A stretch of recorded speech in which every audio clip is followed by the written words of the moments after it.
Hi guys, welcome back to my channel. I'm Bex. Today, if you've looked at the thumbnail, you will probably know that I am going to do a video today on how I develop my characters.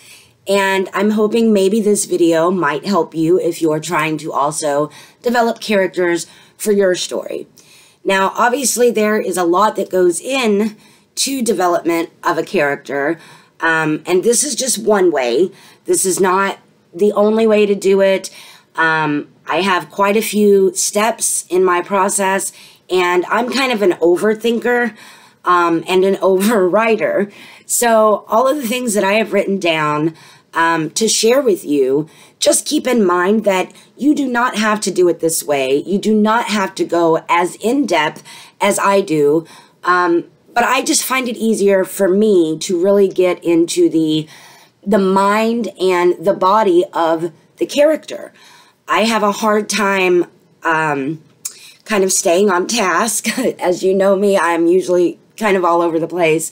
But it really helps me to delve in a little deeper. So the first thing that I start off with, well, let me just kind of share with you the board behind me, and we'll go through it step by step. I don't want this video to get too long, so I'm just going to do a quick read through. I did plan out my boards ahead of time because the last time I tried to film one of these whiteboard videos, it literally was like 44 minutes long. So I did put some things on my boards off camera, that way just to kind of quickly get through the video today, or more quickly than the 44 minutes. So, but if you like this kind of video, I will be more than happy to, you know, go through each board individually on a different video. I could go a little more in-depth. So for today, though, I'm just going to kind of run through the list of how I do it. I hope this helps, or at least gives you some ideas of how to get to know your characters better. So let's go ahead and get started. So behind me is my board. I'm going to try to pull you in a little bit closer so you can see. For my character development, I start in a 4-step process. So the first step is my concept of the character, which is basically the questions that I ask myself when forming this character. My second step in the process, if you like my little doodles up here, this is supposed to be a skeleton, but anyway, so the second is the bare bones of my character. The third step in my process is fleshing out the core of my character. And then lastly is clothing my character in a way that, you know, puts everything together to form a complete, fully fleshed 3D kind of character. So this would include like personality traits, you know, things like that. But anyway, I'm getting off track, so I'm going to try to stick to it, guys. So anywho, we're going to go ahead and go through the board. So number one, which is this phase, the concept of my character, I ask, what is the purpose of this character? And the purpose of the character, for me, what I mean by that is how big of a role are they actually going to play in the story? Have I decided on this character being the main character, the MC, the protagonist of my story? Or are they only going to play a smaller role, such as a side character, or a background character, or you know, just a mention or two that maybe they're only in a paragraph or two or a chapter. So I decide this ahead of time. I ask myself also, will this be the antagonist or the opposer of the protagonist? Is this someone that is going to cause conflict for my main character? I ask, will they be a hero in this story? Will they be a villain in my story? And this is different for me than the antagonist role, because just because you're opposing the protagonist doesn't always mean that it's going to be a villainous character. So I try to, you know, distinguish between the two. I try to figure out ahead of time what their overarching theme or part of the story for them, you know, their character arc. Will it be like a hero's journey type story for them, or will they be more on the villainous side? I also ask how big of a role they are going to play, and will they be a pivotal person to the plot of the story? And I ask myself this because then I know how many scenes I need to include them in. Or I also think about if they are going to be a pivotal person not only to the plot, but also to providing information or friendship or companionship, or information to the main character of my story. So then I go on to the next. Will they be part of a subplot? So a lot of times when I'm trying to conceptualize a character, I try to think ahead of time, like, will they need their own storyline, you know, a subplot specifically on them? Because I don't know about you guys, but I have written quite a few things where after, you know, the first draft is over with, or at least the zero draft, the piece of crap draft, I go back and sometimes I see that the character that, you know, I had only given a little bit of attention to, turns out to be just more likable to me, or more interesting. That's a better word. They tend to overshadow sometimes who I had originally conceptualized for the main character. So by doing this, I just ask myself, you know, do they or will they be part of a subplot? That seems to keep it straight in my head. Because if I do like the character, if they are interesting, if I enjoy writing for them, I would like to try to give them their own kind of space within the manuscript, even if they're not the main character.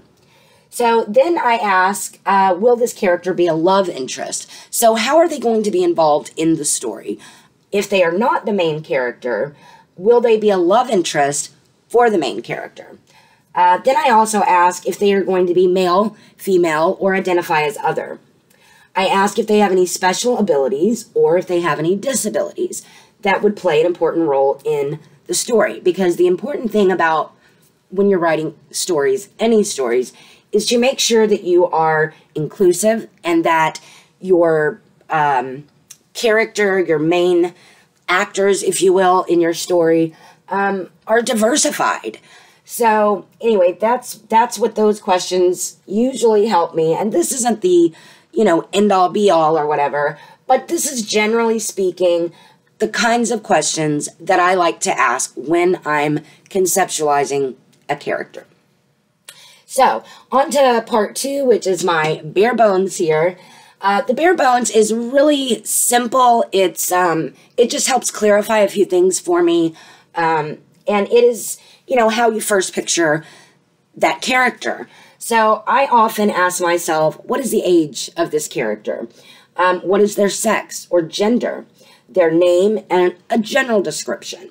Then I move on to not only the age, but I also like to know their date of birth.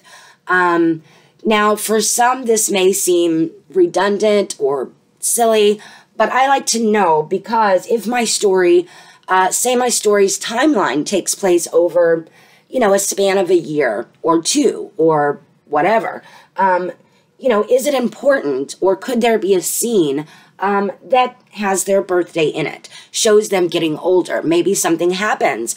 I've noticed a lot in certain genres, it's a general trope, you know, for someone's 16th birthday, they all of a sudden find out they're a chosen one, or they have magical abilities or special powers, and it comes to them at a certain birth date, on a certain birth date.